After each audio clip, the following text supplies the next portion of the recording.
Hola a todos, muy buenos días. Queremos darles la bienvenida a este espacio. Muchas gracias por separar sus agendas para acompañarnos. Como saben, este espacio es para que juntos sigamos activando nuestro modo dron, estar constantemente entendiendo el entorno y anticipándonos a esas necesidades que vamos identificando para poder abordarlas con nuestras jugadas estratégicas. Como siempre, queremos recordarles las herramientas que tenemos a nuestra disposición para seguir fortaleciendo esta competencia, como lo son modo dron, clic y observando el entorno. Bueno, y para dar inicio a este Tuya Talks que hoy nos convoca para hablar del contexto macroeconómico actual de nuestro país, quiero darle la bienvenida primero a Eduardo Ángel del COE Estrategia y Sostenibilidad, quien nos va a contar un poco acerca del por qué decidimos hacer hoy este Tuya Talks, por qué queremos hacerlo en este momento. Edu, bienvenido. Cuéntanos, por favor, por qué este tema es importante, especialmente en este momento en que estamos próximos a cerrar el Q. Buenos días, Dani, buenos días para todos. Muchas gracias por aceptar esta invitación y por estar aquí hoy con nosotros. Como lo mencionaba Dani, el objetivo de esta charla es precisamente activar ese modo dron y esa vigilancia del entorno que precisamente es muy importante en este momento porque estamos próximos a comenzar la planeación de nuestro último Q de compañía y también es importante que recibamos todos estos insumos para empezar a pensar también en el año 2022 y en lo que se nos viene. Entonces, en buena hora tenemos esta charla con Carlos Felipe Prada, donde esperamos tener precisamente esa visión de cómo va a cerrar el país económicamente este año y qué nos espera para el próximo año. Así que bienvenidos a todos y gracias por estar en este espacio. Súper, Edu, muchísimas gracias por ese contexto. Les recordamos también que pueden ir dejándonos esas preguntas que les vayan surgiendo durante la charla para que nuestro invitado pueda conocerlas y responderlas. Ahora sí, entonces, quiero presentarles a nuestro speaker, Carlos Felipe Prada Lombo. Él es vicepresidente de ANIF, es economista y magíster en economía de la Universidad Javeriana. Nuestro invitado tiene una larga trayectoria con 15 años de experiencia en el sector público y privado, pasando por instituciones como el DANE, el Departamento Nacional de Planeación, el Ministerio de Salud y Protección Social de Colombia, el Banco Mundial, FEDesarrollo, entre otros. Carlos, muchísimas gracias por acompañarnos en este espacio. Bienvenido y te cedo la palabra. Bueno, muy buenos días para todos, para Daniela, para Eduardo, para todo el equipo de Tuya. Nuevamente, pues estar aquí es un honor representando a ANIF y muchas gracias por la invitación. Yo les voy a hacer la presentación sobre nuestro contexto macroeconómico, sobre lo que nosotros esperamos sea de interés para todos ustedes, sobre todo en la coyuntura que estamos viviendo. Ya pueden ver la presentación, ¿es correcto? Sí, Carlos, ya le vamos a proyectar. Ahora ya sí. la estoy compartiendo. Perfecto. ¿Listo? Sí, ahí la vemos. Súper. Bueno, entonces nosotros hemos hecho unos análisis bastante profundos sobre cómo tener una reactivación sostenible, por eso hemos titulado esta presentación El contexto macroeconómico y estrategias para una reactivación sostenible. Les vamos a contar la perspectiva que tenemos en ANIF de tres temas muy importantes: el panorama macroeconómico, algunos efectos de la pandemia que seguimos teniendo. El segundo gran tema serán las necesidades sociales y fiscales que tiene el país. Y el tercero, los escenarios de reforma, que esta semana ya vimos que se presentó una reforma fiscal que tiene que ver con todos nosotros. Esto no es un tema alejado por allá del Congreso, del ministro de Hacienda o las discusiones que se den en el Capitolio Nacional, sino esto es un tema que tiene que ver con todos nosotros, nos afecta a todos para bien o para mal, tiene impactos sustanciales de aquí en adelante. Por eso es que es importante siempre tener claro y hacerle seguimiento a los temas fiscales. Nosotros hacemos unas reflexiones sobre los escenarios de reforma que el país necesita. De una vez les anticipo que lo que se presentó no será suficiente para lo que viene en adelante. Entonces, más en la tercera sección hablaremos de eso. Entonces, primero vamos a arrancar hablando de los indicadores líderes de la economía. Los indicadores líderes son todos los resultados del comercio, de la industria, de la construcción, que siempre salen 45 días después de que finaliza un mes.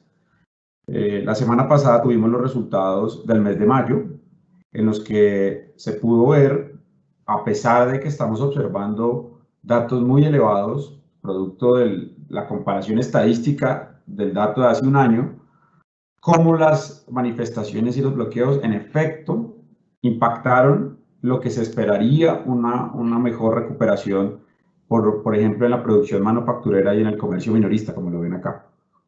Entonces, lo que muestra estos dos gráficos es, por un lado, la variación anual de la producción manufacturera. Como ustedes se pueden dar cuenta, la caída del año pasado fue de 35%, casi 36%, y este año, en mayo del 2021, es del 64%. Perdón, en abril del 2021 fue del 64%. Uy, ¿alguien pasó algo con la presentación? No, y la seguimos viendo. Bien. Sí. Entonces, en lo corrido, en el promedio de los 12 meses tenemos una variación de 2.7%. ¿Esto qué recoge? Recoge todo lo que se pudo haber observado desde el año 2020 hasta el mayo de este año. ¿Qué reflexiones tenemos? Que aunque el rebote de la producción manufacturera, que es un sector que pesa cerca de 10% en el PIB de Colombia, es alto y fue alto en abril de este año, el resultado de mayo lo que muestra es que ese rebote hubiera podido ser mayor, hubiéramos podido tener mayor crecimiento, sobre todo por lo que sucedió en el Valle del Cauca, que tuvo una caída sustancial en este mes. El mismo movimiento, o casi el mismo comportamiento, lo observamos en el comercio minorista. Y esto es bien importante porque el comercio minorista pesa el 17% del PIB aproximadamente. Entonces, entre estos dos sectores, casi que tenemos un tercio del PIB de Colombia. Y fíjense ustedes cómo, después de pasar de cifras el año pasado, cuando estábamos en plena aislamiento, casi 40% de caída, y el rebote que se observó en abril del 60%, que fue más que todo un rebote estadístico, no estructural, pues nos llevó a que en este mes hubiésemos tenido un crecimiento del 18.5% en mayo. Esto, digamos que debe diferenciar entre lo que es el rebote netamente estadístico, es decir, de estar comparando contra un mes muy malo, y el rebote estructural. El rebote estructural debería estar acompañado de más empleo en esos sectores, de más generación de valor agregado y de más valor que estos sectores le ponen a los hogares y de ingresos que los trabajadores de esos sectores pueden darle a sus familias.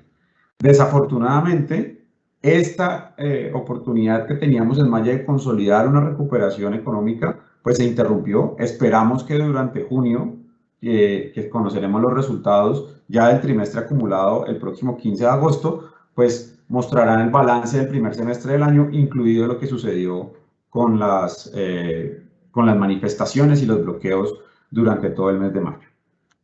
Ahora bien, con las licencias de construcción, que este es un indicador muy adelantado de la construcción en el país y que también es importante porque pesa el 5%, entonces aquí ya tenemos la industria, el comercio y la construcción, que entre los tres pesan casi el 35% de la economía, y las licencias de construcción muestran la dinámica futura que va a tener el sector hacia adelante. Cuando se aprueba una licencia de construcción, se espera que se demanden cada vez más recursos. Toda la cadena de abastecimiento de la construcción es muy elevada, muy grande, involucra muchos sectores y sobre todo tiene un impacto sustancial en las MIPYMES, porque las MIPYMES proveen una gran cantidad de servicios y de bienes a este sector en todos los encadenamientos, en necesidades puras de la construcción, necesidades de electricidad, necesidades de puesta a punto de todos los servicios de construcción de madera, de todo lo que se requiere para la construcción final de todos los edificios o los locales comerciales. Entonces, esto es una noticia importante porque, pues, obviamente, el rebote que ustedes ven ahí, el 384%, pues muestra cómo el año pasado no se hizo prácticamente nada y en abril de este año, pues, comparado con el año pasado, pues tuvimos un crecimiento sustancial en toda esa aprobación de licencias de construcción, que esto es bien importante. Esta estadística se levanta en 88 municipios del país, los 88 municipios más grandes de Colombia, incluidas por supuesto las ciudades capitales y los otros municipios de más de 100.000 habitantes. Entonces, tenemos un buen indicador, una buena perspectiva hacia adelante de lo que vendrá estas licencias de construcción y cómo esto se va a traducir en más PIB, en más demanda de empleo, en más demanda de servicios dentro de este sector. Con la caída y la corrección natural que observamos en mayo, pues comparado con mayo del año pasado, estamos cerca del 97% de crecimiento anual. Entonces, al final en el año corrido, que es cuando uno puede ver un poco más suavizada la serie, lo que vemos es que entre enero y mayo, el crecimiento de las licencias de construcción está en cerca del 37%. Aquí en este sector, sí podríamos estar esperando y observando un comportamiento más estructural en el crecimiento económico, de consolidarse en los próximos meses, y esperaríamos que estas licencias que se aprueban se traduzcan, como les decía, en PIB, en demanda de trabajadores, en demanda de servicios, en demanda de bienes, en demanda de cemento, en demanda de todos estos encadenamientos durante los próximos meses. Y en el gráfico de la derecha, lo que podemos ver es cómo evoluciona por sector. Fíjese cómo la vivienda, que es el rojo, sigue mucho el comportamiento total, y los otros, que incluyen las edificaciones como centros comerciales, bodegas, oficinas, pues tiene un comportamiento todavía más abajo de lo que es el total y obviamente comparado con vivienda. ¿Esto qué puede mostrar? Como ustedes saben, las actividades inmobiliarias al comienzo de la pandemia estuvieron, digamos, de alguna forma beneficiadas, por así decirlo. Es decir, la venta de bienes, la venta de oficinas, la venta de locales, de bodegas, sorprendentemente durante los primeros meses de la pandemia fue uno de los sectores que se movió en la economía. Pero ya después de estabilizado todos los periodos de aumento, lo que hemos vivido, lo que se está observando es que hay bastantes locales comerciales, bastantes oficinas desocupadas, porque hay algunos sectores de la economía que todavía no han regresado a la oficina y se tardarán en regresar, y por esa razón lo que se está observando es que la aprobación de licencias de construcción para este destino, como es el destino de edificaciones que no son residenciales, pues está todavía afectado. Este sector en particular, nosotros esperamos en ANIF que no se termine de recuperar este año, sino que hasta el 2022 se empieza a obtener un mayor dinamismo en la construcción de este tipo de edificaciones. Ahora bien, otro indicador líder que nos muestra y que los invito a que lo sigan todos los días es la demanda de energía en días hábiles. Durante muchos años este indicador se sustituía por lo que ya les voy a mostrar más adelante, que es el indicador de seguimiento de la economía, como el indicador líder para mostrar el comportamiento de la industria manufacturera, de la construcción, del sector del comercio. Con la llegada de más información, pues lo que se puede tener es, además de este indicador, pues los otros que produce el DANE. Pero este es bien importante porque este es diario. Si ustedes lo pueden ver ahí, la fecha de actualización es 19 de julio, es decir, este es un verdadero indicador líder. ¿Y qué muestra? Que la demanda de energía en gigavatios hora al día que se tuvo durante todo el 2020, se muestra la caída que observamos entre marzo y abril del año pasado, cuando cerramos completamente la economía, y cómo esa recuperación ha tenido algunos baches, como lo que sucedió en Bogotá, cuando tuvimos esta caída sustancial y se cerraron varios sectores y varias localidades, después en diciembre, después en noviembre, otra vez que empezamos con estos aislamientos, y en diciembre observamos otros aislamientos. Este año volvimos a tener un crecimiento en esa demanda que se refleja en ¿qué? Se refleja en que la industria está produciendo, se refleja en que las construcciones están trabajando, se refleja en que los centros comerciales están operando y están recibiendo consumidores. Y fíjense ustedes cómo esa demanda de energía volvió a caer casi a la mitad de lo que había caído hace un año, en abril, y empezando mayo, producto de lo que todos conocemos como las manifestaciones y los bloqueos que se tuvieron en estas semanas. Ahora bien, después de que se han ido superando estas manifestaciones y que se ha llegado o que se pasó ese momento en el que estábamos viviendo, la demanda de energía lo que muestra es que estamos a punto de llegar con una tendencia bien positiva a los niveles que nos encontrábamos antes de la pandemia. Esto es bueno y esto refleja que la economía se está dinamizando. Es decir, esperaríamos nosotros que el segundo trimestre de este año cerrara con muy buenos números, cerrara con tanto el rebote estadístico como el que les venía hablando, como con un rebote estructural de todos los sectores de la economía. Ahora bien, si nos vamos a mirar el impacto en los precios y cómo cómo la inflación se afectó durante estos meses y cómo particularmente en la época del paro, la inflación de alimentos, que pesa el 15% de toda la canasta, de todos los bienes que consumimos los colombianos, pues tuvo un incremento sustancial y por eso observamos la variación que fue altísima durante el mes de mayo. Esto, por supuesto, se ha ido corrigiendo y el último dato que observamos, que es la línea azul oscura, es que la inflación anual va en 3,64%. Estamos casi llegando a la parte superior de la meta del Banco de la República, que es 4%. Y la inflación sin alimentos, es decir, el 85% de toda la canasta, está en 2,7% la variación anual. ¿Por qué es importante ver esto? Porque la canasta de los colombianos se distribuye por el nivel de ingreso de los hogares. Los hogares de menores ingresos gastan más en alimentación, en vivienda y en servicios públicos que los hogares de ingresos altos. Un choque en la inflación de alimentos impacta en mayor medida a los hogares de ingresos más bajos.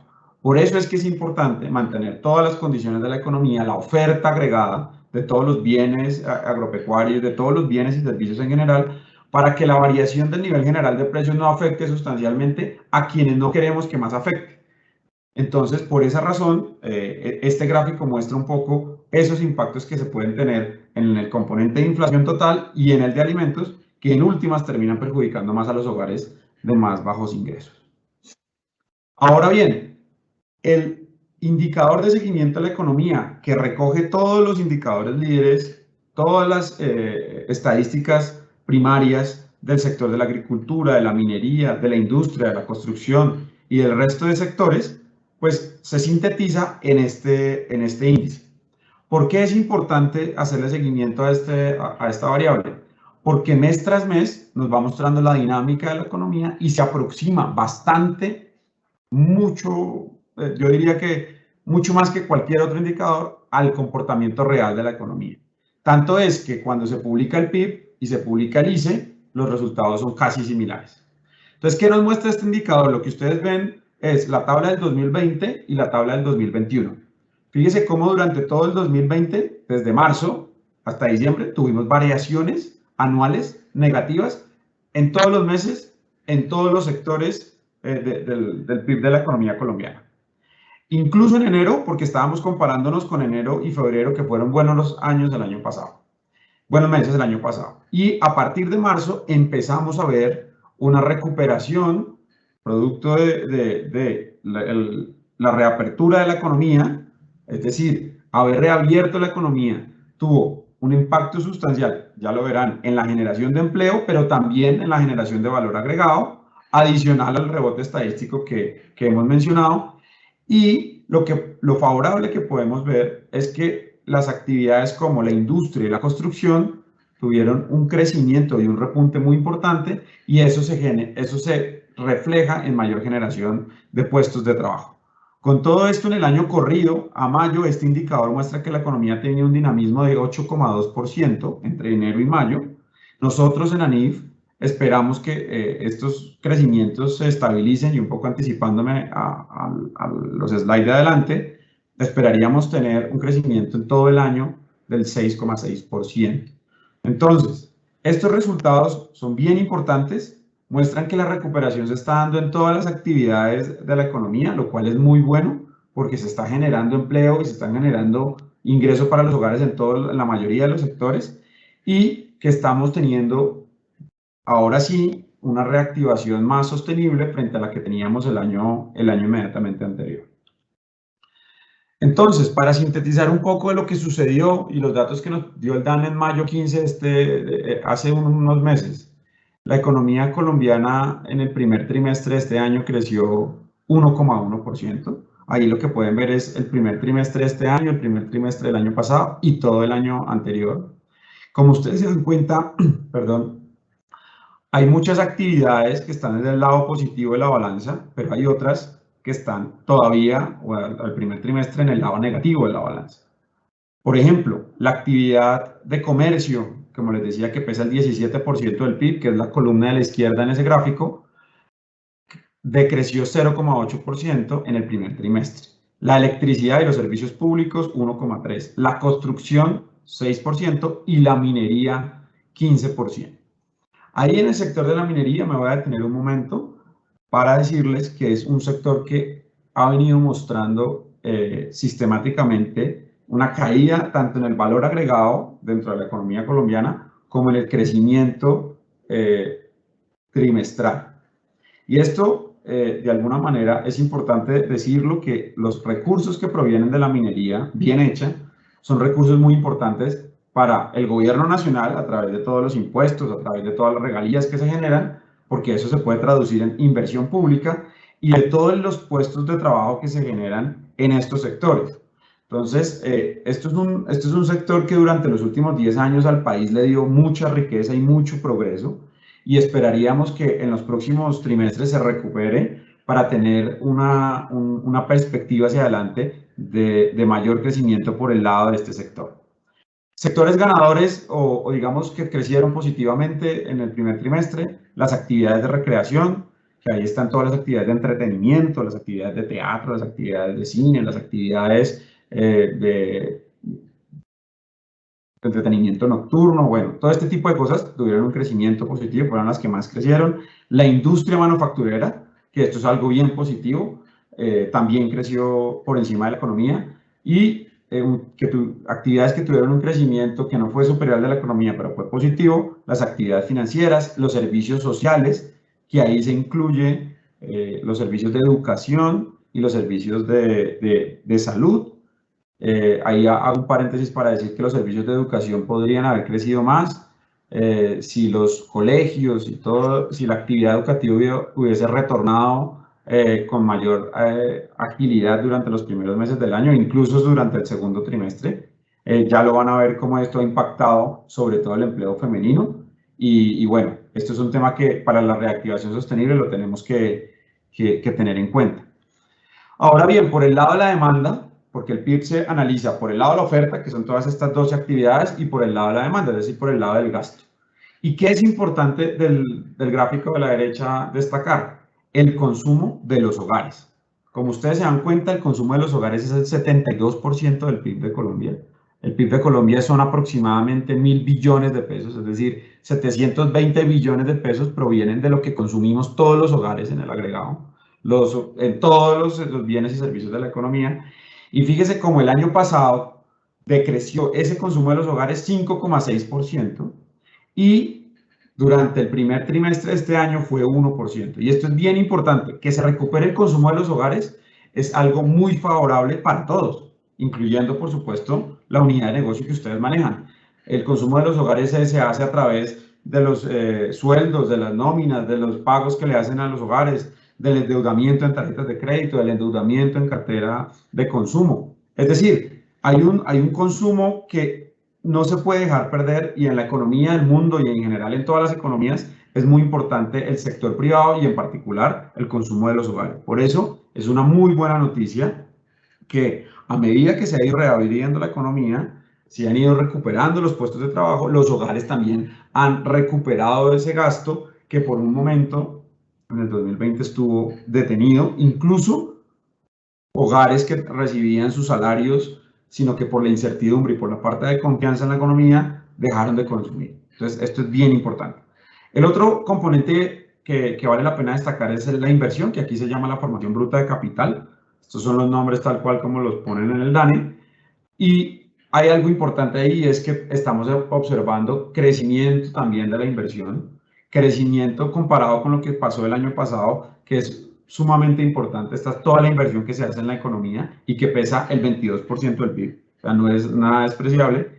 Y por eso es importante que estos dos componentes del lado de la demanda sigan dinámicos, porque son los que permiten mover en muchos sectores la economía y sobre todo mover el empleo.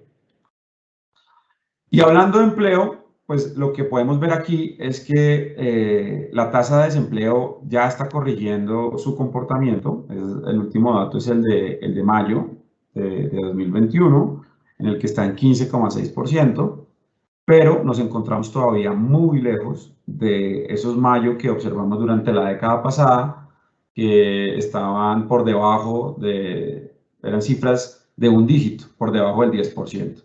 Esto es algo que a los colombianos nos ha costado y nos va a costar mucho recomponer o tener una transición más rápida a tasas de desempleo bajitas después de una crisis, por todas las restricciones que hay en el mercado laboral, por todos los enredos que hay, por las cargas impositivas que se le ponen al empleo formal, porque tenemos un mercado laboral con unas normas muy inflexibles que hacen que la contratación formal sea muy compleja y que incluso la generación de empleo, así los empleadores tengan la disposición de hacerlo, les es muy complejo. Por eso hay que facilitar la generación de empleo, por eso hay que facilitar la generación de contratación de personas que están más afectadas por todos los impactos de la pandemia, como lo son los jóvenes, como lo son las mujeres, como ya les voy a mostrar. Y esto aquí, estos tres gráficos nos muestran tres mensajes distintos, pero igualmente poderosos. El primero, que la tasa de desempleo en Colombia, en efecto, pues comparado con el año pasado, está bajando, pero todavía sigue por niveles muy por encima de lo que es cualquier mayo de los últimos 20 años, porque aquí están pintados los últimos 20 años. Segundo, en el gráfico de abajo, el promedio móvil del total nacional del desempleo, lo que nos muestra es que en efecto ya estamos bajando y estamos como en la parte descendente de ese indicador, pero todavía estamos lejos de recuperar la tendencia de largo plazo que se venía observando. Póngale en 2019, que observamos unas tasas de 10,5% del promedio móvil de los últimos 12 meses. Y en el gráfico de la derecha, quizás lo más importante y la recomendación que nosotros hacemos es siempre seguir esta variable, porque es la que mide verdaderamente el pulso de los trabajadores, de la cantidad de empleo que se genera, que son los ocupados. Fíjense ustedes cómo hace un año el país en mayo registró 17 millones de ocupados. Esos 17 millones de ocupados se observaron por allá en el año 2007, pero con una diferencia muy importante. La economía colombiana en ese momento tenía alrededor de 45 millones de personas. Entonces, en el 2021, en el 2020, se generaron 17 millones de empleos, o tuvimos 17 millones de empleos para casi 51 millones de personas. Y ahí radica un poco las condiciones que se van a observar ahorita en la caída, en el incremento en la pobreza y la caída de los ingresos de los hogares.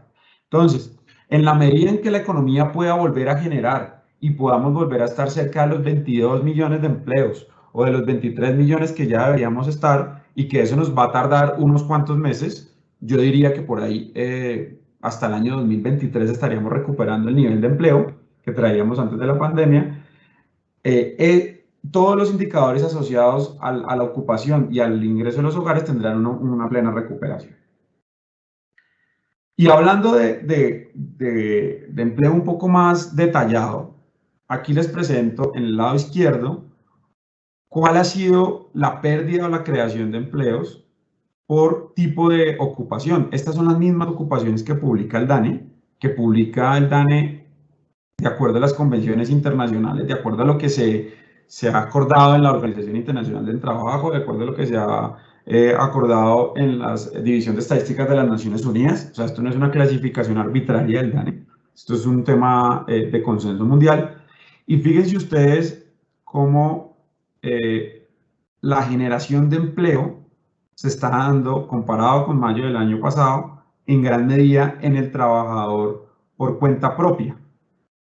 Ese trabajador por cuenta propia, en la gran mayoría, es un trabajador formal e informal. Es decir, el 85% más o menos de esos trabajadores son informales. Es decir, la economía colombiana está generando más empleos en la informalidad que en la formalidad.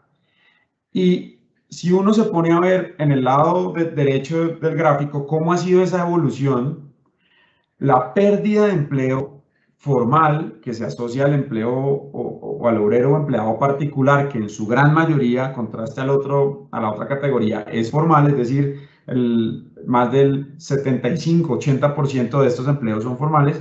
Lo que ustedes pueden darse cuenta es que durante el periodo de la crisis, la mayoría de los empleos que se perdieron o que se perdían mes tras mes eran empleos formales. Y la mayoría de los empleos que se están empezando a ver que se están generando son empleos informales. ¿Y eso por qué sucede? Por las condiciones del mercado laboral, porque contratar a un trabajador formal en Colombia es muy costoso, porque los empleadores no solo tienen que pagar la nómina, sino tienen que pagar una serie de cosas adicionales que hacen que de cada peso se tenga que pagar 40 centavos adicionales que no lo recibe el trabajador, sino son una carga adicional para el empleador. Y esto es algo muy particular en Colombia.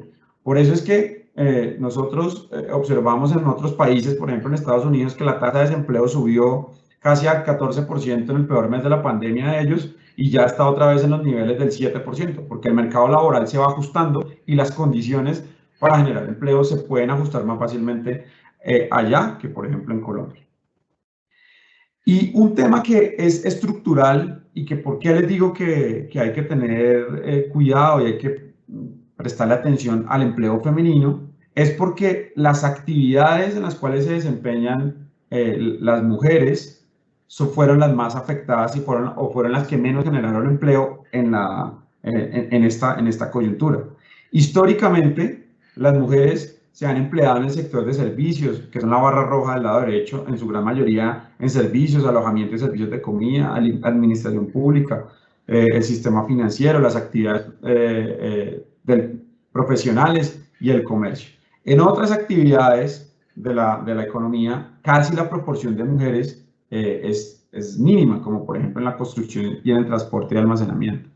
Y lo que uno esperaría es que estas restricciones se liberaran y que las mujeres pudieran trabajar en todos los sectores de la economía, cualquiera que sea su elección, pero lo que estamos observando es que todavía el empleo femenino se concentra en los sectores más afectados por la pandemia y donde ha sido más lenta la recuperación, la reactivación.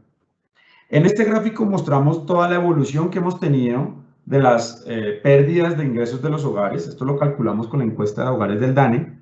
Y para que ustedes se den cuenta que en el peor momento de la pandemia, que fue cuando alcanzamos una pérdida acumulada de 35 billones de pesos entre marzo del 2020 y febrero del 2021, esto es plata que perdieron los hogares, por eso se cayó el consumo en los hogares, por eso probablemente ustedes observaron que algunos de sus clientes o en algunas de sus estadísticas observaron que hubo una disminución del crédito que se otorgaba, o de algunas personas dejaron de demandar crédito, dejaron de demandar bienes o servicios, estaba asociado algunas veces a este comportamiento.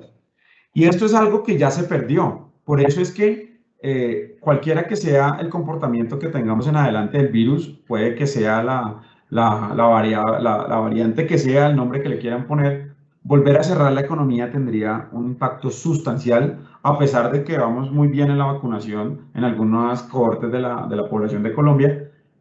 El mensaje es, los que terminan pagando los platos rotos de cerrar la economía son los hogares de Colombia. El año pasado se perdieron 35 billones de pesos de consumo, de gasto, que no se van a recuperar.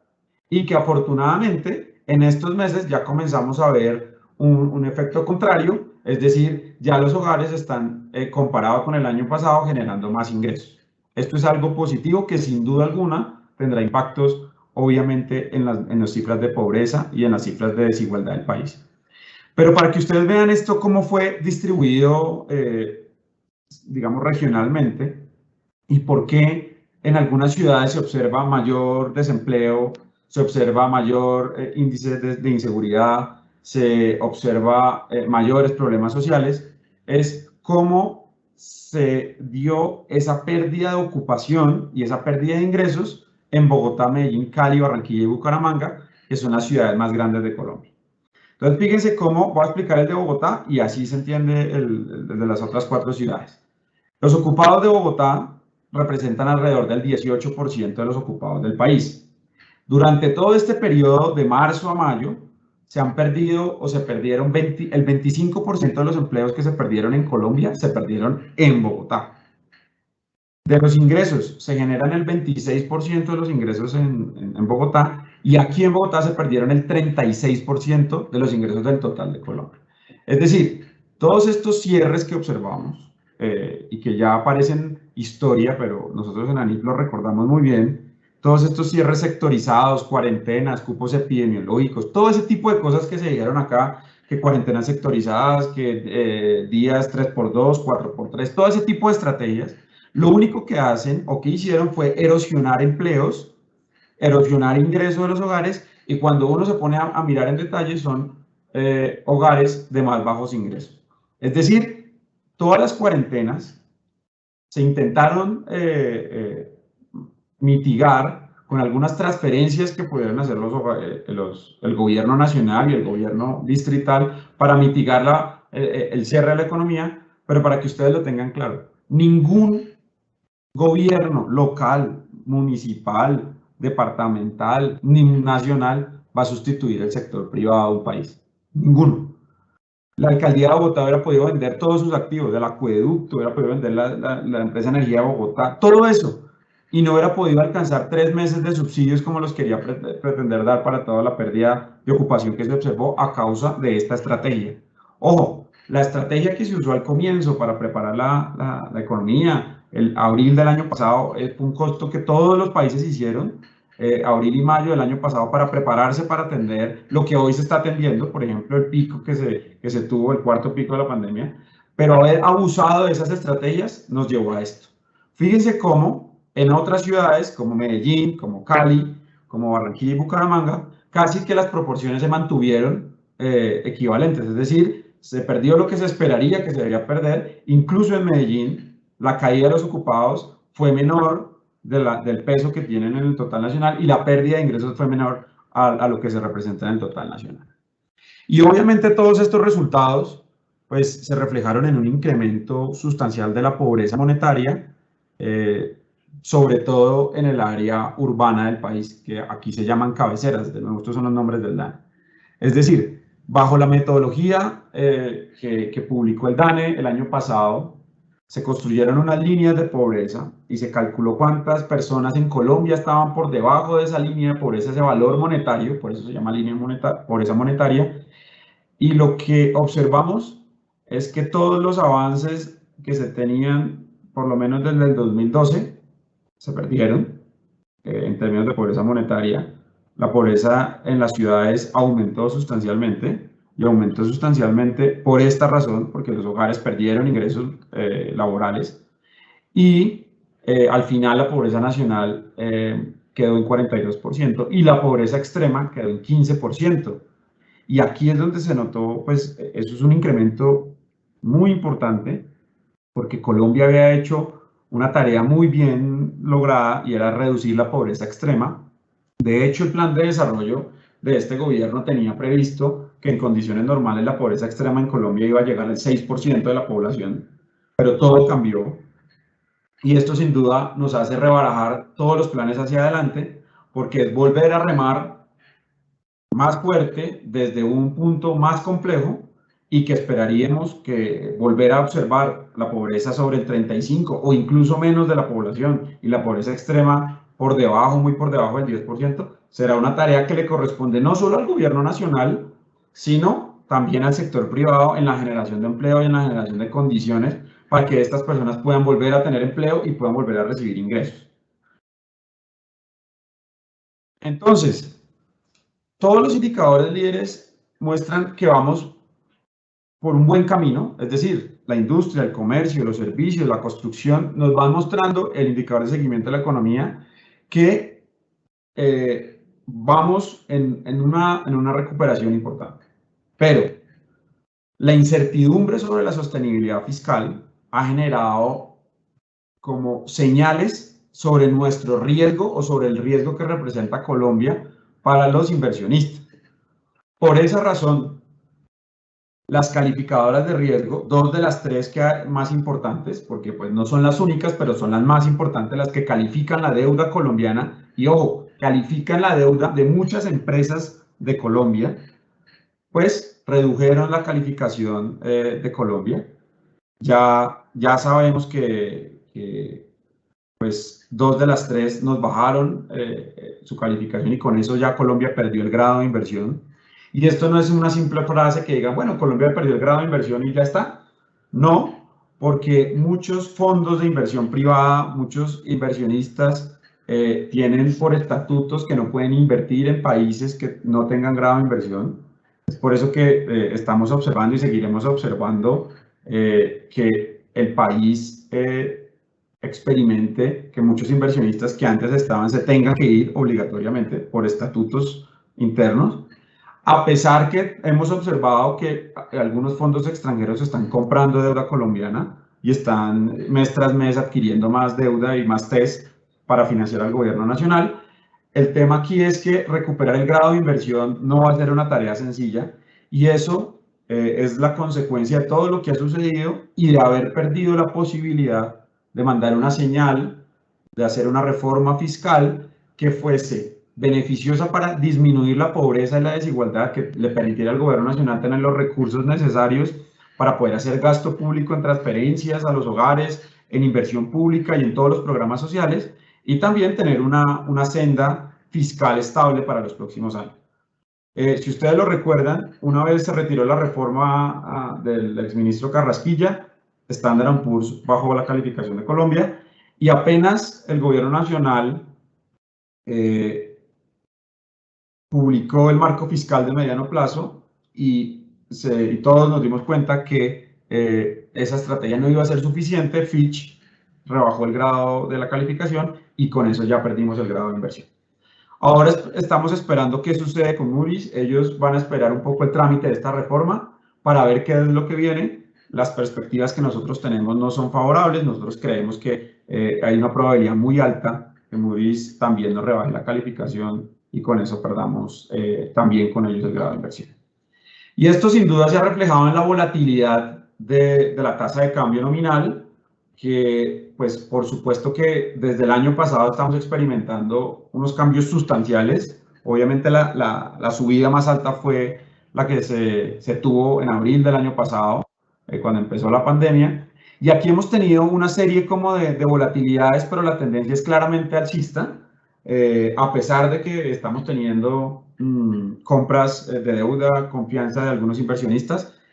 Semana tras semana el dólar gana valor frente al peso colombiano y muy probablemente nosotros en ANIFA habíamos estimado un valor promedio cercano a los 3.650 para este año, va a ser muy superior y estaremos oscilando en estos valores entre 3.800 y 3.900 entre lo que queda de este año.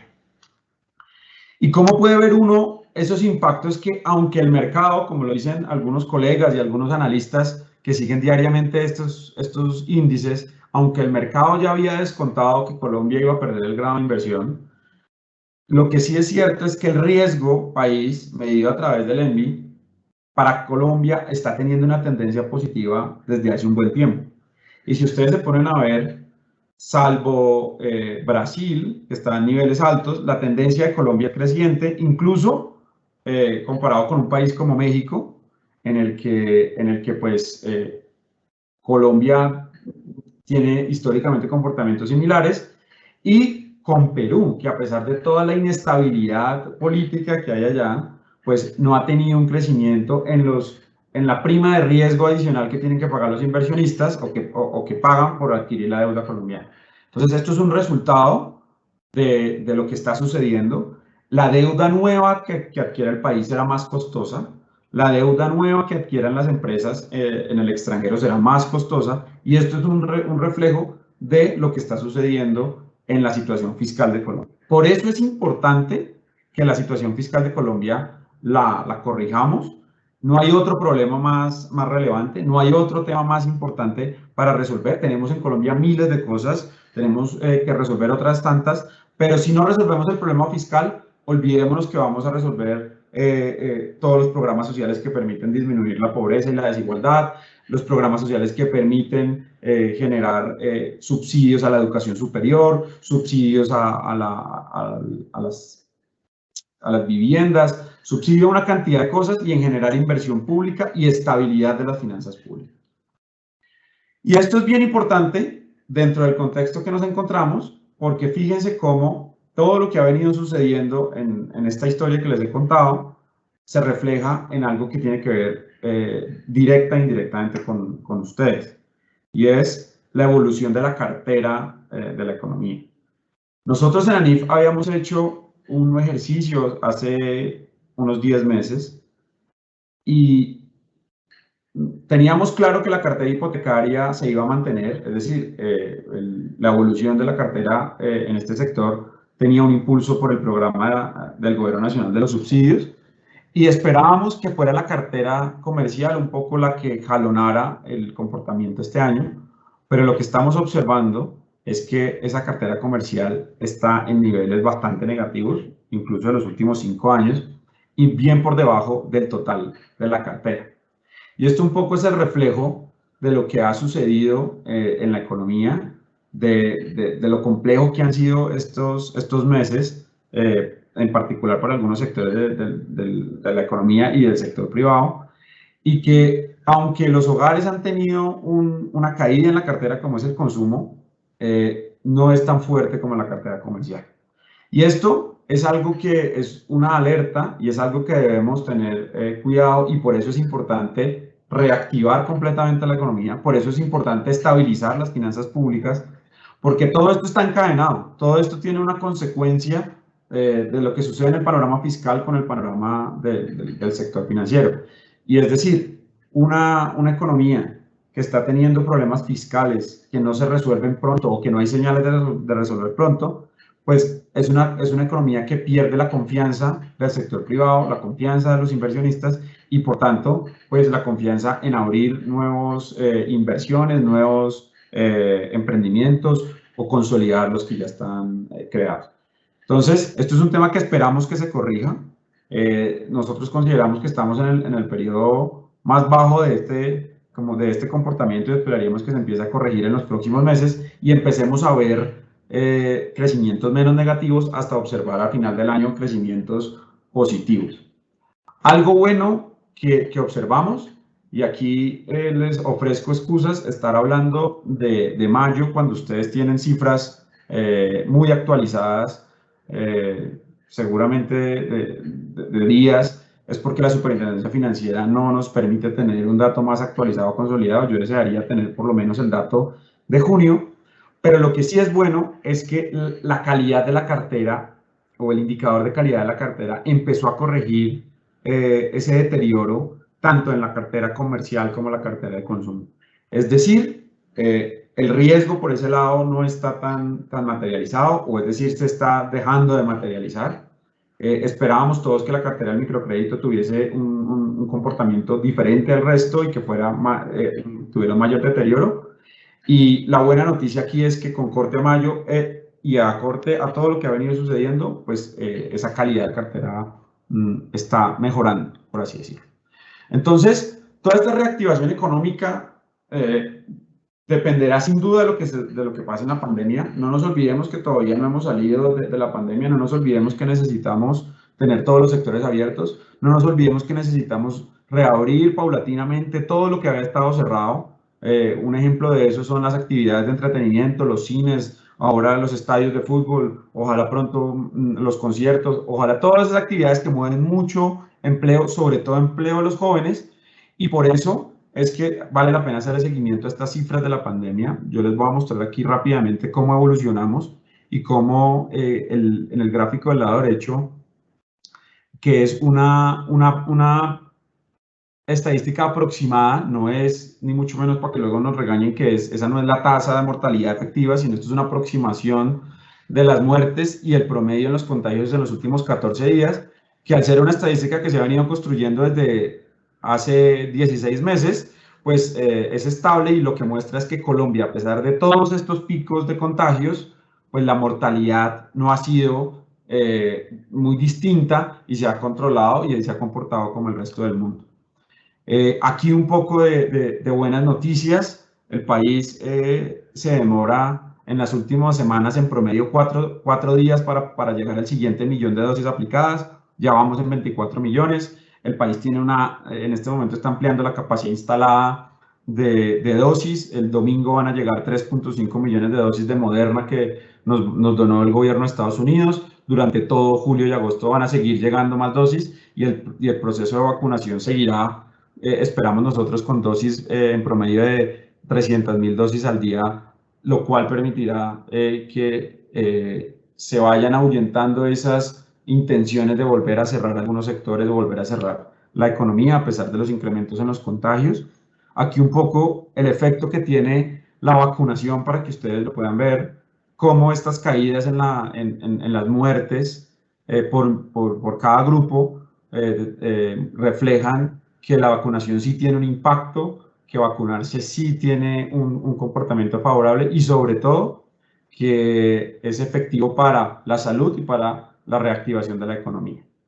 Entonces, cogiendo todo este paquete, teniendo en cuenta lo que esperamos que suceda con la vacunación y con que se mantengan los sectores abiertos en el 2021, nosotros esperamos que la economía colombiana este año crezca 6,6%, que de los sectores más ganadores sean las actividades de recreación, el comercio, la industria, las telecomunicaciones, las actividades financieras, en general todo, y que el próximo año, en condiciones un poco más normales, tengamos un crecimiento de largo plazo cerca al 3.5%, cercano a nuestro PIB potencial y cercano a lo que esperaríamos crecer en un año donde tuviéramos estos choques.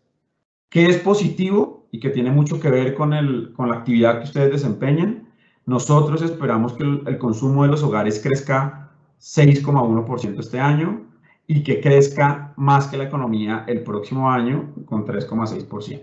Entonces, es bien importante, pero bien importante que para que esto suceda, no se vuelvan a cerrar ninguna ciudad, no se vuelvan a tener esas cuarentenas de 4x3 o de 5x2 o que cuarentenas nocturnas o que toques de queda, porque eso ya ha mostrado que no tiene ninguna incidencia sobre los indicadores de salud y sí destruye economía, sí destruye empleos, sí destruye ingresos de los hogares.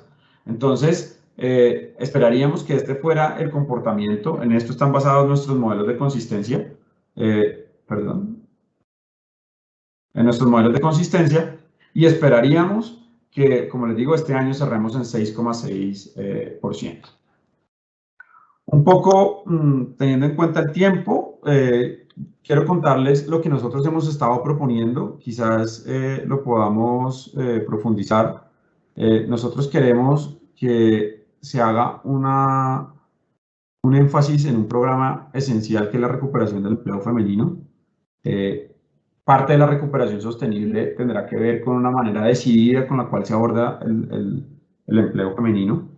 Las mujeres aumentaron la brecha de desempleo frente a los hombres en la pandemia casi 3 puntos porcentuales. Los jóvenes también aumentaron esa brecha y necesitamos corregir todas las desigualdades que hay y eso no hay mejor momento que hacerlo ahora. Aquí están un poco de nuestras propuestas que las divulgaremos en un informe próximamente, de las que hemos venido trabajando, pero básicamente lo que nosotros pretendemos es que se creen verdaderos incentivos tributarios para emplear a las mujeres, que las entidades nacionales y regionales tengan unas metas claras, definidas, públicas, para darle empleo a las mujeres y cerrar la brecha, y que sobre todo cambiemos, y esto ya es de mediano plazo, la formación para las mujeres para que puedan entrar en otras actividades que tradicionalmente han sido tenidas por hombres. En otro tema, para los jóvenes, como les contaba, estas dos poblaciones fueron las más afectadas por la pandemia, en general por las actividades en las cuales se desarrollaban. Piensen un poco las actividades de entretenimiento, las actividades comerciales, todos esos cierres afectaron mucho a los jóvenes y a las mujeres, pero estos dos sectores sin duda tenemos que darle un impulso sustancial. Hay incentivos tributarios con esta reforma fiscal que se presentó el martes para contratar más jóvenes. Creemos que eso es algo bueno. Creemos que hay que facilitar la contratación de empleo juvenil en Colombia. Creemos que el sector público tiene que hacer un esfuerzo sustancial. Estamos en una contingencia que necesitamos que las personas que están terminando sus estudios puedan ocuparse rápidamente y que se puedan tener mayor flexibilidad para la contratación de estas personas. Y por supuesto, y esto de nuevo es más al mediano plazo, necesitamos tener una formación para el trabajo que sea competitiva frente a otros sectores de los mismos jóvenes de Colombia, que tengamos más educación técnica y tecnológica enfocada a lo que se requiere, que los jóvenes de los ingresos que están en los ingresos medios y bajos tengan la posibilidad de tener programas de bilingüismo, que se haga una tarea decidida sobre los temas TIC en Colombia. Hace 2 días la ministra de Comunicaciones dijo que Colombia necesitaba 150.000 programadores. El problema es que no se encuentran las personas interesadas, pero aún peor, las personas interesadas en algunos casos no saben cómo hacerlo. Y por eso es importante profundizar también el programa de Jóvenes en Acción, que lo que hace es darles incentivos monetarios a las personas que están en educación. Y en general, para poder hacer todo esto, necesitamos ingresos fiscales que permitan enfocar los programas públicos a esto, más allá de las matrículas de la educación superior. Entonces, nosotros en el país, pues tenemos un problema estructural. Esto es un tema que viene de hace mucho tiempo, y es que los ingresos fiscales siempre han sido inferiores a los gastos. Y por eso es que, si ustedes se dan cuenta, las reformas tributarias se han enfocado en solucionar el problema de los siguientes meses o del siguiente año, y que el siguiente gobierno resuelva el problema, ¿cierto? Entonces, con la Constitución del 91, el país se metió en una política social muy necesaria, muy justa, que era proporcionarles servicios públicos o bienes públicos a una gran cantidad de población que no lo tenía, proporcionar educación, salud, infraestructura y una serie de gastos en servicios de alcantarillado, un montón de cosas, y el gasto como porcentaje del PIB empezó a crecer y a crecer y a crecer. ¿El problema cuál ha sido? Que nuestra estructura fiscal lo que no tiene la forma de perseguir correctamente ese gasto, y siempre hay brechas. Y nuestro recaudo tributario, nuestros ingresos del Gobierno Nacional Central, siempre han sido muy por debajo de los gastos, y por eso siempre pues, se cierra algunos años con la enajenación de algunos activos, con más deuda, como pasó el año pasado, con muchísima más deuda. Y fíjese cómo el año pasado los gastos del Gobierno Nacional Central fueron 24 puntos del PIB, o sea, más de 240 billones de pesos. En cambio, los ingresos fueron cerca de 15 billones de pesos. Perdón, de 15 puntos del PIB, es decir, 150 billones de pesos. Y por esa razón, este año, aunque el Gobierno Nacional lo tenga en sus cuentas que va a ser cerca de 8,6%, nosotros creemos que vamos a cerrar el año con un déficit fiscal del 9% del PIB.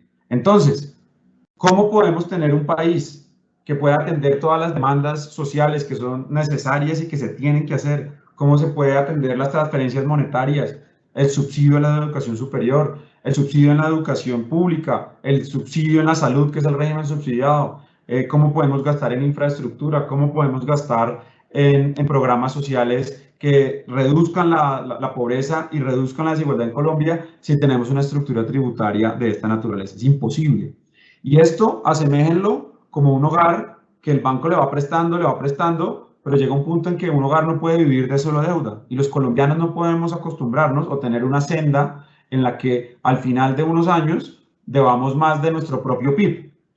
Hoy por hoy, la senda del PIB, de la deuda bruta del Gobierno Nacional Central como porcentaje del PIB, está establecida en cerca de 70%, ¿cierto? Bajo el nuevo marco fiscal de mediano plazo.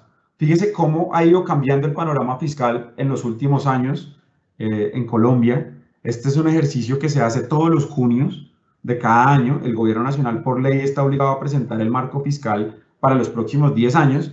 Y fíjese cómo ha cambiado el panorama desde el 2019 a hoy. La línea gris, lo que muestra en el lado izquierdo, era cómo era el balance, el déficit fiscal del Gobierno Nacional, que mostraba que íbamos a estar alrededor del 2% y que íbamos a estar al final de esta década cerca del 1% del PIB, algo bastante razonable. El 2020, con la llegada de la pandemia, las cifras cambiaron, y tanto el déficit fiscal del Gobierno Nacional Central como la senda de la deuda del Gobierno Nacional Central se aumentaron, y llegamos a pensar que íbamos a estar cerca del 60% y que íbamos a empezar a disminuir. Obviamente, en ese momento el ministro Carrasquilla estaba considerando una reforma fiscal que permitiera recaudar más y endeudarse menos. Esto es tan simple como eso. Pero las cifras y los números de hoy lo que nos muestran es que, por un lado, el déficit fiscal se estaría ubicando en niveles por allá solo hasta finales de la década en cerca del 3% del PIB, y estos primeros años, el 2021, 2022 y 2023, en más de 5 puntos del PIB de déficit. Es decir, estructuralmente estaríamos sin menores ingresos, con mucho más gasto y con menores ingresos durante un buen tiempo, y que la deuda se iba a ubicar alrededor del 70% del PIB. Sin duda alguna, estos ejercicios son muy importantes, hacen parte de la institucionalidad del país y reflejan lo que el equipo técnico del gobierno nacional está viendo para los próximos años. Pero además de eso, tenemos que ser conscientes que una reforma fiscal estructural que genere ingresos estructurales y permanentes es algo apremiante para nosotros los colombianos, porque si no, siempre viviremos en esa incertidumbre, y de afuera, los inversionistas, las personas que quieran invertir en cualquier sector de Colombia, van a ver como algo, como un país que todavía no ha resuelto ese problema. Y si no podemos resolver ese problema, créanme que, como les he dicho, no vamos a resolver nunca los problemas de la desigualdad en Colombia, no se van a poder resolver los problemas de la pobreza, y si no tenemos un gobierno que pueda recaudar más para poder redistribuir el ingreso a los programas sociales, pues estamos en una situación mucho más compleja de lo que incluso se pensaba en el 2019. Por esa razón, nosotros en ANIF hemos hecho muchos análisis durante este semestre, nos hemos pasado haciendo escenarios, construyendo propuestas, y al final nos quedamos con esta reflexión. El país tenía 4 caminos para adelantar su panorama fiscal. Un camino virtuoso, que era una reforma estructural que generara ingresos permanentes, que tuviese un sistema tributario más progresivo, en el que los que tienen más pagan más, no un sistema tributario como se tergiversó en el Congreso, que era para hacerle pagar a la clase media todo el costo fiscal. Eso de alguna manera no era cierto, sino que era políticamente rentable. Y la paradoja de eso es que algunos de los que en ese momento se estaban oponiendo a las características de una reforma como la que debemos tener, hoy en día la están pidiendo y dicen que lo que el gobierno presentó no sirve para nada. Esas son las dinámicas de la política que a nosotros nos cuesta entender, pero pues en esa vivimos. Había otro camino que es un camino aceptable, lo llamamos nosotros, que es una reforma fiscal que tuviese cosas estructurales, no del todo de lo que sería el camino virtuoso, que nos darían unos ingresos tributarios adicionales durante unos años, pero tampoco se pudo tener porque en Colombia parece que la discusión del IVA y el subsidio que se le da a través del IVA a los hogares de ingresos altos no se puede tocar. Es decir, para que ustedes lo tengan claro, las personas que están más felices en Colombia con que se haya destruido el camino virtuoso son las personas de más altos ingresos, porque son las que más subsidios siguen recibiendo a través de exenciones en el IVA, exenciones en el impuesto de renta y en muchas otras cosas. Había otro camino que era el camino regular, que es de la reforma tributaria tradicional, que es el que estamos viviendo. Es ese camino que hemos transitado durante los últimos 20 años y que lo único que muestra es que vamos a resolver el problema para unos 18 meses y en 18 meses miraremos. Pero aquí hay un tema adicional. Esta reforma tiene facultades de gasto, es decir, el gobierno va a poder gastar en el programa de apoyo al empleo formal, en el programa de transferencias del ingreso solidario, en otro tipo de cosas, pero los ingresos fuertes y duros se empezarían a recibir en el año 2022. Lo que se espera para el año 2023 y lo que se espera para el año 2022 son todos esos esfuerzos que corresponden casi al 40% de la reforma, que son la normalización tributaria, la austeridad del gasto, la mayor eficiencia de la DIAN, que pues uno esperaría siempre que eso pasara y que fuera adicional en una reforma tributaria y que cada vez tengamos mayor eficiencia en la DIAN, pero pues nosotros no consideramos que sea como parte del pilar de la reforma.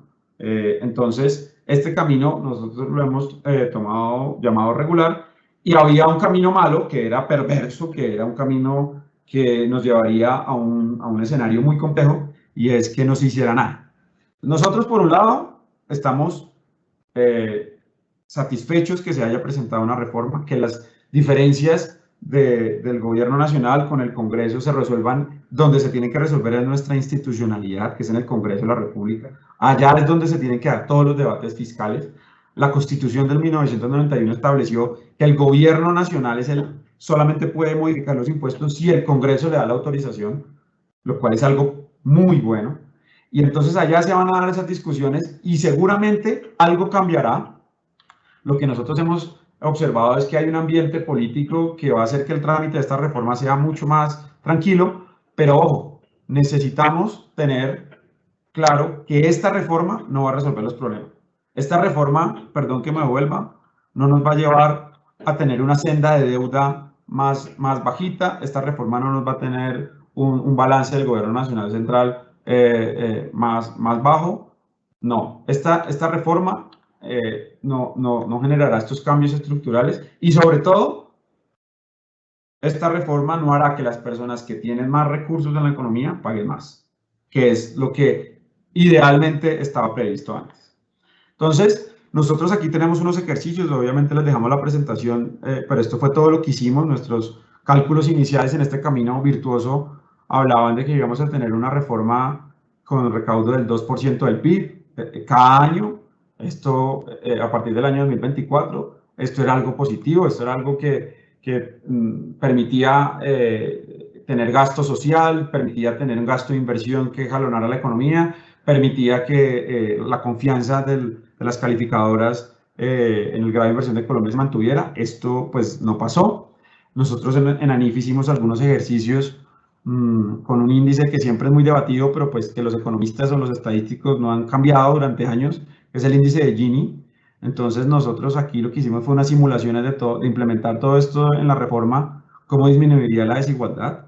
Por eso que el índice de Gini lo que dice es que si es 1 es completa desigualdad y 0 es completa equidad.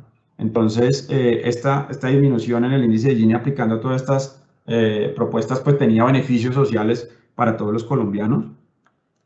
Digamos que en el segundo camino, que es el aceptable, nosotros planteábamos que se tenía que cobrar un mayor impuesto de renta a las personas naturales de más altos ingresos, a las personas que tienen unas pensiones elevadísimas, que reciben un subsidio elevadísimo de todos los colombianos y que no tienen ningún impuesto. Es decir, hay personas en Colombia que tienen una pensión de 10, 12 millones de pesos y su ahorro pensional fue de 2 o 3 millones, pero el subsidio de todos los colombianos lo lleva a ese valor y no pagan ningún solo impuesto por eso. Nosotros creemos que eso es una fuente muy elevada de desigualdad, porque esas pensiones normalmente van a los hogares de ingresos más altos, es decir, estamos consolidando la desigualdad en el país y no estamos haciendo nada para un poco redistribuir ese gasto público que sale de los impuestos. Nosotros pensábamos que se podía implementar un impuesto a los dividendos de una forma muy sencilla, y era que las personas que tuviesen ingresos de más del 75% del total en dividendos pagaran como si tuvieran impuesto de renta. Esto es, en Colombia es bien enredado ese impuesto. También hablábamos de un impuesto al patrimonio progresivo que se hiciera a partir de patrimonios de 1.500 millones y que tuviera una estructura marginal como debería ser, y eso de alguna forma temporalmente ayudaría a los ingresos del país.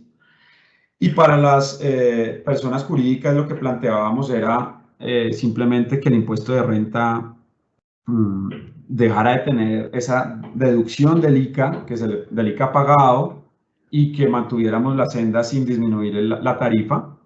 Y por último, lo que planteábamos, que es algo bien particular y que eso amerita una conversación mucho más larga, y es que Colombia tiene una estructura del IVA muy enredada, pero una de las cosas más excéntricas que tenemos los colombianos es que hay bienes que tienen tarifa cero, que son bienes exentos, pero que generan un recaudo negativo porque toda esa cadena de abastecimiento puede cobrarle ese IVA que pagaron en la cadena de abastecimiento, el consumidor paga cero, pero el país termina pagando plata. Entonces lo que nosotros decíamos es quiten esa categoría y con eso podríamos tener un recaudo permanente. Eso tampoco se pudo hacer.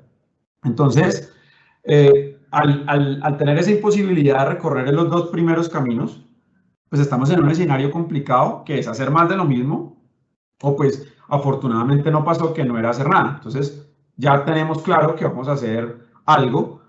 Como les decía, la reforma que se presentó tiene unos componentes de austeridad del gasto, de reducción de la evasión, del incremento de la tarifa de renta al 35% para las empresas y de eliminar esa posibilidad de que se deduzca el ICA pagado, ese impuesto local que es muy distorsionante sobre el pago del impuesto de renta.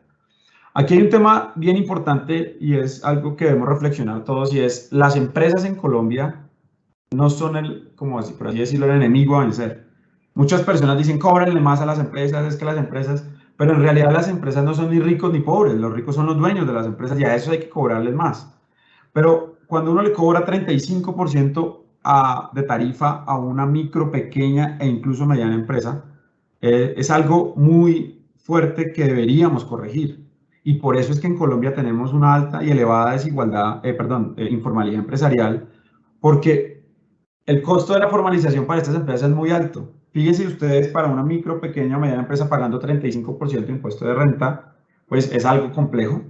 Sin duda alguna, las empresas grandes o muy grandes, pues lo pagarán, tendrán sus asesores jurídicos que les ayudarán a presentar su declaración de renta de la mejor forma, pero al final lo que tenía la reforma anterior y que nosotros también lo planteábamos era que se hiciera una tarifa diferenciada de impuesto de renta para las empresas micro, pequeñas y medianas y que a medida que tuvieran más utilidades, pues tuviesen más pago de impuestos.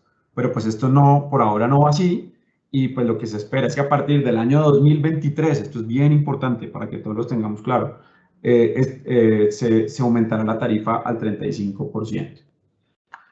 Entonces, características de esta reforma, pues no se mejora estructuralmente nada de lo que tenemos. Seguimos subsidiando el IVA a los hogares de ingresos altos, lo cual es algo que no se logra entender, pero se sigue haciendo. Muchas personas de ingresos altos no pagan IVA por bienes que deberían pagar o por servicios que deberían pagar. Y este camino no nos va a permitir ampliar estructuralmente los programas de gasto social que se requieren transitoriamente en estos años, porque pues la generación de los ingresos para atenderlos no está totalmente garantizada. Entonces nosotros hicimos unos escenarios en los que coinciden más que todo con el escenario regular, con el del gobierno nacional. La deuda bruta del gobierno estará oscilando en cerca del 72% del PIB para el año 2023. Se irá corrigiendo, pero nos ubicaremos en un camino del 70%, una deuda del 70%, que tendremos que vivir con eso. Y tendremos unos comportamientos en distintas variables. Esto pues obviamente son simulaciones y ejercicios de consistencia que hacemos. Lo que queríamos mostrar aquí es cómo bajo este camino, fíjense el camino de la línea que será Salmón, que es el camino regular, cómo el crecimiento del PIB, la tasa de desempleo y el ENVI pues seguirán en unos caminos de consistencia que se alejan bastante de lo que sería un camino virtuoso. Un camino virtuoso que tenga un país con los problemas fiscales resueltos permitirá tener mayor inversión extranjera directa, mayor inversión local, mayor cartera que se genera, mayores desembolsos de crédito, mayor dinamismo en los hogares. Y esto no solo vamos a lograr si de verdad y con toda certeza, con eso cierro este mensaje, en el año 2022 el gobierno que llegue sabrá que se metió a gobernar a un país que necesita resolver estructuralmente el problema fiscal. Y seguramente un gobierno serio que asuma esto con responsabilidad sabrá que de las primeras leyes que tiene que tramitar, adicional al presupuesto general de la Nación del año 2023, será una reforma tributaria que garantice que hacia adelante el país puede hacer ese gasto que se requiere, puede hacer esas inversiones sociales que se requieren, porque va a tener los recursos disponibles y con eso se dará un impulso en reducir la pobreza, reducir la desigualdad, generar empleo y generar mayor equidad en nuestra sociedad. Y con esto termino y creo que me excedí unos 15 minutos. Muchas gracias por el tiempo y ha sido un honor nuevamente estar con ustedes. No, Carlos, muchísimas gracias a ti, la explicación demasiado clara. Queremos agradecerte pues por el espacio, por el tiempo, por la disposición, por la claridad. Teníamos dos preguntitas, por el tiempo creo que ya no nos da para abordarlas, pero considero que las tocaste en tu charla durante pues lo que nos estuviste explicando, contando, entonces creo que nos queda claro. Muchísimas si no, gracias. Daniela, si quieren, me pueden llamar más tarde o cuando ustedes quieran, me las mandan por correo y las discutimos con las personas que tengan A alguna inquietud. profundidad. De acuerdo, claro que sí, súper. Muchísimas gracias, Carlos, y a todos por acompañarnos en este espacio. Que estén muy bien, feliz día. Chao. Gracias. Que estén muy bien, feliz día y sigamos súper atentos a nuestros próximos Tuya Talks y con el modo dron activado. Feliz día.